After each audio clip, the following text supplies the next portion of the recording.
Good morning guys! Another day, another tutorial. So for today's video guys ay ipapakita ko sa inyo yung isa sa mga ginawa nga natin na AI prompt sa ChatGPT at ngayon nga ay gagawin natin sa Google Gemini para makita nga natin guys kung ano yung magiging result.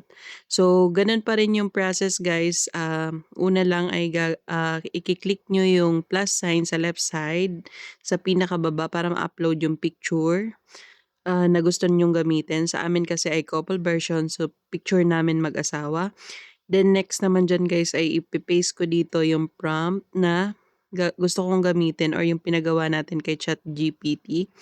Then pag na-paste ko na yan dyan guys ay pwede na natin yan isend kay Google Gemini. Kapag nasend na natin yan kay Google Gemini, antay lang tayo guys ng ilang seconds and lalabas na dyan guys yung result. So once na may result na guys, huwag niyong kakalimutan or huwag kayo masyado ma-excite. Kailangan i-download niyo muna yung picture or image na na-generate. So huwag niyong kalimutan guys na i-like and share yung ating mga post para lagi kayong updated. Yun lang.